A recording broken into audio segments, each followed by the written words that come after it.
Hello and welcome back to another Final Fantasy XIV video with me, Meoni. This time we're looking at the patch 6.08 notes. Today then is the launch of the Oceanic data centers, as you're probably already aware if you're playing on Oceania, just because of the time. But this morning, let's look at the other bits of this then, including that. So there have been quite a lot of significant changes and some minor changes in 6.08 that you might want to be aware of. So this includes changes to PvP and the battle system for PvE, system changes and some resolved issues. So let's get straight to it then. So the battle system changes, the adjustments have been made as they function at level 90. First of all, Paladin has seen potency increases from 250 to 270 on Spirits Within. Expiation has gone from 300 to 340. Blade of Faith has gone from potency 250 to 420. That's huge. Blade of Truth has been buffed from 350 to 500. Blade of Valor has been buffed from 420 potency to 580. And that's pretty much all the Paladin changes. So massive changes to the blades there. Blade of Faith, Truth, and Valor. That should probably increase their DPS quite considerably, I would imagine. Through that rotation, amongst other things, right? And potency there to Spirits Within and Expiation. I don't know, will that bring it in line? Who knows? So for Marauder/Warrior then, Tomahawk has changed. They've actually given that 50 more potency. That's the only change to Marauder and Warrior. It's gone from 100 to 150. Well, to be honest, I'm not sure where I sit with that. Warrior's a lot of fun at the moment. It seems to be pretty good. I don't know, extra 50 potency? Sure, we'll take it. Monks then, Phantom Rush is the only thing that's been changed, and that has a potency increase of 1,000 to 1,150 potency, so just a 150 potency increase there for Monk rather. That's all they got. Dragoon has seen a few buffs and changes. Dragon Sight then, the range has been extended from 12 yarms to 30 yarms. Interesting, that's a huge buff. The target party member is no longer required to remain within 12 yarms in order to receive the effects of Left Eye. That's huge. More often than not, people are chained with the Dragoon and then they walk out of range accidentally or something for a mechanic. This is going to be quite a big buff to that, in my personal opinion. It also says the channeling animation between the Dragoon and their target has been removed. So it's even got like a skip of that animation as well. Very interesting. That's to Dragon Sight. Raiden Thrust has a potency increase of, well, up to 280 from 260.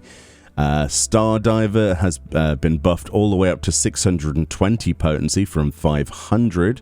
That's quite considerable. Heaven's Thrust has had a smaller potency increase, but a potency increase nonetheless, from 430 to 480. And Chaotic Spring, it says combo potency has been increased from 240 to 260, and the rear combo potency has been increased from 280 to 300, and that's all for Dragoon. Personally, I think the big ones to take from this is they wanted to buff the damage via potency increases, and also Dragon Sight. That is a huge buff that I can't wait to try out, actually, when I play my Dragoon.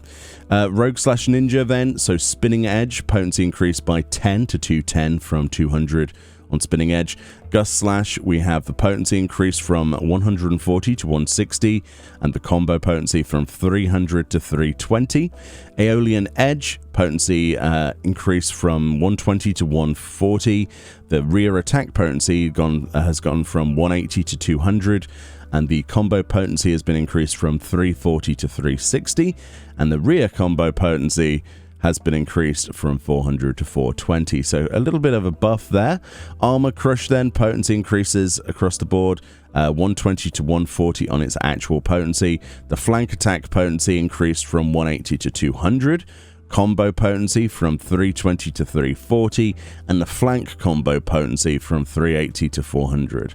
That's considerable. And Hyosho Ranyu, potency has been increased from 1,200 to 1,300. So Ninja got quite a lot of buffs there as well, potency-wise. But let's move on to Samurai then. They did say they wanted to touch Samurai. Hakaze, potency increased from 150 to 180. Jinpu combo potency has been increased from 250 to 280. Shifu combo potency has been increased from 250 to 280 as well. Ogi Namakiri, that went from 800 to 900 potency. Keishi Namakiri, and that's the potency's gone from 1,200 to 1,350. So big buffs there. Not very massive buffs, but what's that, about a 10% across the board buff there to Samurai? Something like that? I don't know. I'm not very good at maths, but we'll say it's about 10%. It's just that little bit, you know. Machinist then has had 3 changes, or at least buffs, potency-wise. Drill went from 550 to 570, Air Anchor 550 to 570, and Chainsaw 550 to 570. You know, little bits of, 20 potency here. That's a very small increment, but I don't know. Was it enough? I don't know. I don't play Machinist. Dancer then, Cascade potency from a 180 to 220. Fountain has been increased from, on the combo potency, 240 to 280. Reverse Cascade potency has been increased from 240 to 280. Fountain Fall potency has been increased from 300 to 340, and technical finish 4-step potency has been increased from 1080 to 1200.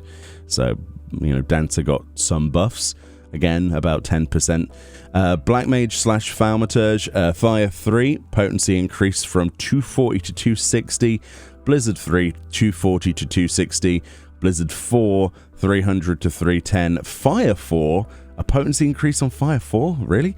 300 to 310, and Xenoglossy from 660 to 760.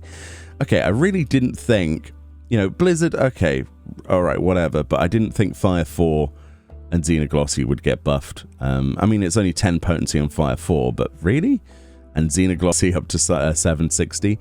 I don't think they really needed to touch Black Mage personally, but, you might disagree. Summoner then, 3 changes. Astral Impulse, so we had a potency from 430 to 440, that's quite small. Ruby Bright, 430 to 450, that's a bit better. And Fountain of Fire potency increased from 520 to 540. After playing quite a bit of Summoner, I don't think that's enough to close the gap if we're going to go purely off of numbers, but we'll have to wait and see, obviously. Summoner's quite fun though, but I don't know, maybe it needed a little bit more than that to some of the enkindles or something? I don't know. Anyway, PvP, there's one change, and that's to Dragoon. Obviously, with Dragon Sight, as you would expect, it changes in PvP as well. The target party member is no longer required to remain within 15 yards in order to activate Left Eye. The channeling animation between the Dragoon and the target has been removed. Yeah, we saw about that in PvE, effects in PvP. So Oceania Data Center has gone live. I think it's live right now. People are playing on it. So if you're wanting to have a low latency experience and you live in places like, I don't know, Australia, New Zealand, places around there, Oceania sort of territories, this is your lucky day. You can have a little bit better experience. Very nice. Performing a homeworld transfer to a world designated as a new world, they say, will now apply a double experience bonus until level 80. There's also a link to bonuses for new worlds, as we already talked about in another video. And the following setting has been adjusted in the system's configuration menu. For gamepad settings, rather, you can enable the DualSense DualShock 4 functionality, but you need to have DirectX 11 enabled to access this feature. So basically, we have the PlayStation 5 controllers working, but the PlayStation 4 stuff, didn't have. Oh no, it is DualSense. Oh well, apparently you can toggle that on and off. Maybe there wasn't a toggle before. Oh yeah, because they just made it default. Okay, my brain's all over the place. Yeah, so now you can toggle that off if you don't want to. If you're looking at a way of actually turning off a sound, there is a controller speaker option inside the menu, so you don't have to actually toggle the whole thing off. I had to do that myself because it kept making a ching noise every time my controller would go off every time I queue into a duty, which was not good to be in the background of videos, but we fixed that by turning off the volume. Yeah, it also says enabling immerse spatial sound from the sound settings tab of the system configuration menu will now disable the equalizer mode on Windows clients. Turning off immense spatial audio will now automatically reactivate the last active setting of the equalizer mode. So there was obviously issues with the immerse spatial audio. I'm still on the fence if it's the right time to look at that properly. I want to look at that, but I don't want to go in there and give it a negative review for just not working properly. So I might give that a go probably sometime this week and make a video. We'll see. So in terms of the resolved issues, then let's just go through this quickly. The following issues have been addressed. This has been fixed. An issue wherein audio crackling and stuttering occurred under certain conditions. They say in asterisks, for players who continue to experience audio playback issues after the release of 6.08, we ask that you consider disabling DualSense and DualShock 4 functionality with that new toggle we talked about in system. So yeah, there was huge issues with sound in Endwalker. Some people have been experiencing like weird clipping noises, and just overall it's depreciated the value and quality of a lot of the interactions with sound effects and music and stuff, and stuttering. Yeah, hopefully turning that off will work. It seems that it might be the controller's fault for a lot of those issues. I personally haven't had that, but I can imagine how annoying that would be. Other issues then, an issue in the battle against Proto-Omega in the dungeon The Stigma Dreamscape, wherein guided missile and chemical missile did not select targets correctly. Ooh, interesting, I didn't know about that. An issue has been fixed where the Ninja PvE action Phantom Kaimataishi and the Scholar PvE action Constellation would be dragged from the actions list of the actions and traits menu. Oh, could be dragged. Interesting. An issue wherein the effect of the White Mage PvE action Thin Air was not applied to instant cast spells, executed immediately after activating Thin Air. There was an issue where the description of the Reaper trait enhanced Arcane Crest was incorrect. This issue did not affect the functionality, they say, of this trait though. There was an issue wherein Reaper PvP action Arcane Crest did not grant the Crest of Time Returned effect on party members further than 1 yard away. Interesting. An issue was where spearfishing, wherein fish were not counted as caught despite the capture animation being displayed. An issue wherein the item Dance Pole could be sold to NPC vendors. Really? Oh, so you could turn MGP into Gil. That's interesting. An issue wherein the graphics of Male Vieira were not displayed correctly when moving whilst under the effect of transporting status. So there was all those quests where you pick up like a sack of potatoes or something and you move it. Apparently the skeleton was breaking, basically. So they fixed that. There was an issue using G-Pose as a sage with a weapon drawn, where in certain emotes the special category did not function properly. Oh, interesting. An issue wherein the graphics for the NPC Kochacha were not displayed correctly. There was an issue wherein the NPC Kokabuki was not displayed under certain conditions. Sound effects played in certain areas of Old Charlene were incorrect, and other minor text issues were also addressed. They also have other various issues being addressed that they don't want to list here for weird reasons. And then we have known issues. These are currently underlying issues as we are playing the game right now. There's an issue where enabling immersed spatial audio, wherein setting the equalizer to voice boost results in audio levels lower than the equalizer settings. That's weird.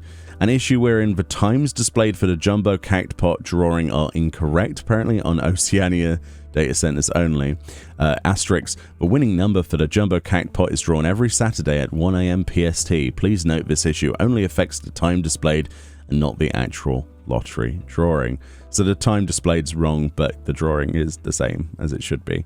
So that's pretty much this patch. It's not really much of anything. I'm kind of surprised that Black Mage got touched at all in terms of buffs. I don't think the summoner buffs, in my personal opinion, from just text here, what I'm reading, were probably enough, but we'll have to wait and see. Interesting about the Dragoon change and Ninja, interesting. Yeah, and the random Tomahawk buff. Anyway, let me know what you think about this. If you are excited with any of these changes, if you're checking out the Oceania data center, have a good day, and I'll see you all next time. Bye-bye.